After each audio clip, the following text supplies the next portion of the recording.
میرے عزیز ساتھیوں، آج میں آپ کو ایک ایسے بزرگ کا واقعہ سنانے والا ہوں جس کو اللہ رب العزت نے بادشاہت عطا کی تھی، لیکن انہوں نے فقیری کی زندگی کو ترجیح دی۔ چنانچہ ان کا نام حضرت ابراہیم بن ادہم رحمۃ اللہ علیہ بتایا جاتا ہے۔ 3 صدی ہجری میں بہت بڑے صوفی اور اللہ والے بزرگ گزرے ہیں۔ کہتے ہیں کہ پہلے وہ بلخ کے بادشاہ تھے اور بڑی شان و شوکت سے حکومت کرتے تھے۔ ایک دن ایسا آیا کہ ان کے دل کی دنیا بدل گئی اور انہوں نے بادشاہت پر لات مار کر فقیری زندگی اختیار کر لی۔ پھر ساری عمر دین کا علم سیکھنے اور سکھانے، اللہ کی عبادت کرنے، محنت مزدوری کر کے روزی کمانے اور لوگوں کی خدمت کرنے میں گزار دی۔ حضرت ابراہیم بن ادہم رحمۃ اللہ علیہ نے بادشاہت کیسے چھوڑی، اس کے بارے میں یہ کہانی مشہور ہے کہ ایک رات کو اپنی عالیشان محل میں سو رہے تھے کہ آدھی رات کے وقت محل کی چھت پر کھٹپٹ کی آواز سن کر ان کی آنکھ کھل گئی۔ ایسا معلوم ہوتا تھا کہ کوئی آدمی ان کے سونے والے کمرے کی چھت پر ٹہل رہا ہے۔ انہوں نے آواز دی، تم کون ہو اور یہاں اس وقت کیا کر رہے ہو؟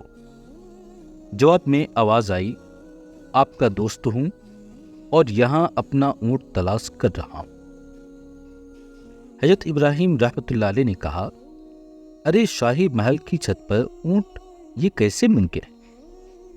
جواب میں آواز آئی، اگر یہ ممکن نہیں تو یہ کیسے ممکن ہے کہ ریشمی لباس پہن کر عیش و عشرت میں زندگی گزار لی جائے اور امید کی جائے کہ اللہ مل جائے گا۔ معلوم نہیں یہ واقعہ خواب میں پیش آیا یا بیداری میں، لیکن حضرت ابراہیم بن ادہم رحمۃ اللہ علیہ کے دل میں یہ خیال ضرور پیدا ہوا کہ جس ٹھاٹ باٹ سے وہ زندگی گزار رہے ہیں وہ اللہ تعالیٰ کو پسند نہیں۔ سبحان اللہ۔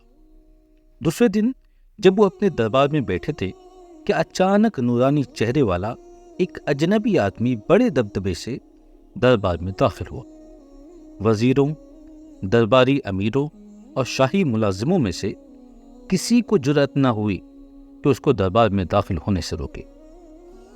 بادشاہ نے خود اس سے پوچھا، تم کون ہو اور یہاں کیوں آئے ہو؟ تو اس نے کہا، میں اس سرائے میں ٹھہرنا چاہتا ہوں۔ بادشاہ نے کہا، یہ سرائے نہیں ہے، شاہی محل ہے اور دربار ہے۔ اجنبی نے کہا، آپ سے پہلے اس محل میں کون رہتا تھا؟ بادشاہ نے کہا، میرا باپ۔ اجنبی نے کہا، آپ کے باپ سے پہلے کون تھا؟ بادشاہ نے کہا، میرا دادا۔ اس طرح کئی پشتوں تک پہنچ کر اجنبی نے پوچھا، آپ کے بعد یہاں کون رہے گا؟ بادشاہ نے کہا، میری اولاد۔ اجنبی نے کہا، ذرا سوچو، جس مقام پر اتنے آدمی آئیں اور جائیں اور کسی کو ہمیشہ کے لیے یہاں ٹھہرنا نصیب نہ ہو، وہ سرائے نہیں تو اور کیا ہے؟ یہ کہہ کر اجنبی آدمی فوراً دربار سے نکل گیا اور نظروں سے اوجھل ہو گیا۔ اس واقعہ نے حضرت ابراہیم بن ادہم رحمۃ اللہ علیہ جو کہ بادشاہ تھے ان پر ایسا اثر ڈالا کہ رات انہوں نے بڑی بے چینی سے محل میں گزاری اور صبح ہوتے ہی تخت و تاج پر لات مار کر فقیرانہ لباس پہن کر شہر سے باہر نکل گئے۔ درویشی اختیار کرنے کے بعد حضرت ابراہیم بن ادہم رحمۃ اللہ علیہ نے اپنی زندگی کیسے گزاری، یہ ایک لمبی کہانی ہے۔ بس یوں سمجھیے کہ انہوں نے اپنی زندگی کا ایک ایک لمحہ اللہ تعالیٰ کی عبادت، اللہ کے سچے دین اسلام کی تبلیغ، علم حاصل کرنے اور علم پھیلانے، اپنی روزی محنت مزدوری کر کے کمانے، اپنی کمائی غریبوں اور حاجت مندوں پر لٹانے اور مخلوق خدا کی خدمت کرنے میں گزار دی۔ انہوں نے کئی حج بھی پیدل چل کے کیے اور سالہا سال تک حرم شریف میں جھاڑو دینے کی خدمت بھی انجام دیتے رہے۔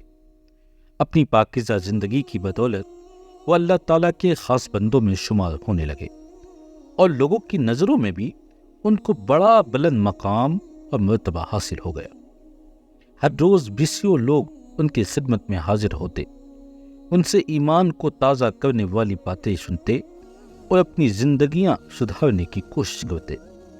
کہتے ہیں کہ بہت سے لوگ ان کے مرید بھی بن گئے تھے، لیکن وہ اپنے مریدوں سے کچھ نہیں لیتے تھے، بلکہ اپنی کمائی کا ایک حصہ وہ اپنے مریدوں کو کھلانے پلانے میں خرچ کر دیتے تھے۔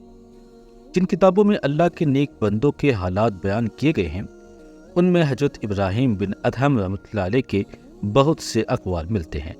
ان میں سے ایک بیان کیے دیتے ہیں۔ ایک دفعہ حضرت ابراہیم بن ادہم رحمۃ اللہ علیہ سے پوچھا گیا، کسی شخص کو یہ کیسے معلوم ہو سکتا ہے کہ اس پر اللہ تعالیٰ کی رحمت کا دروازہ بند ہو چکا ہے؟